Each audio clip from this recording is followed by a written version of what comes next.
ثم جعلناك على شريعة من الأمر فاتبعها ولا تتبع أهواء الذين لا يعلمون.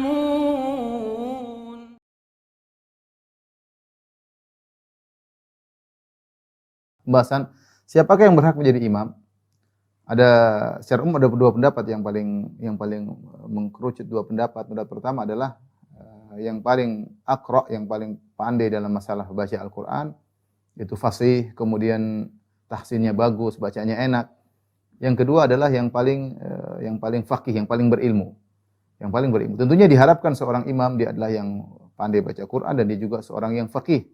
Ya, itu yang ustaz sekaligus ahli baca Quran itu yang terbaik. Tapi kalau seandainya tidak dua-duanya, satu faqih tapi baca Qurannya kurang enak, yang satu baca Quran enak tapi dia bukan ustaz. Dalam hal ini wallahu alam bisawab, yang lebih diutamakan adalah yang aqra, yang paling pandai Al-Qur'an, yang paling banyak hafalannya, yang paling bagus bacaannya, selama dia menguasai hukum-hukum masalah keimaman, ya.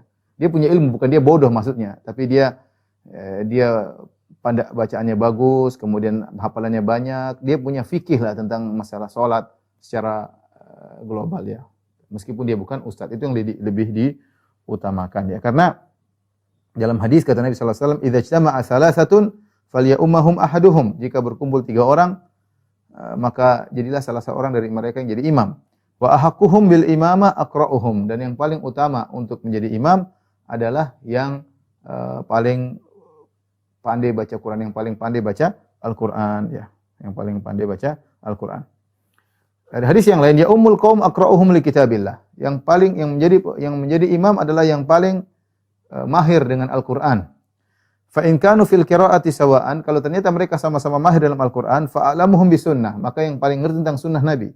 Fa in kanu fi sunnah sawa'an, kalau ternyata mereka sama dalam masalah sunnah, fa aqdamuhum hijratan, maka yang paling dahulu berhijrah.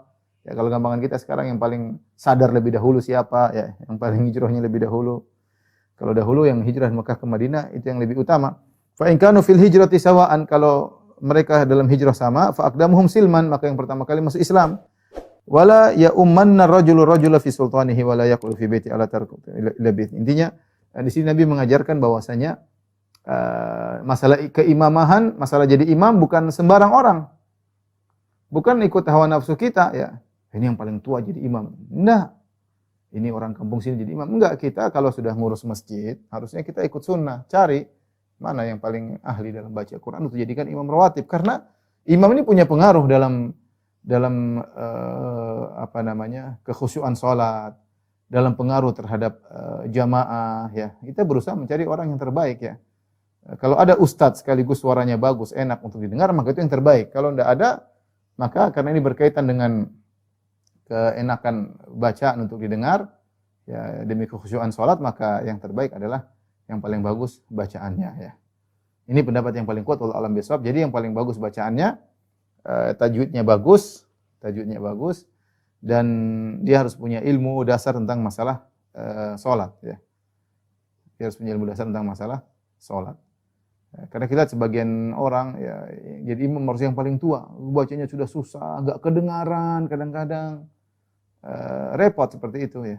Enggak kedengaran, dan akhirnya orang-orang hilang kekhusyuannya, makmum hilang kekhusyuannya.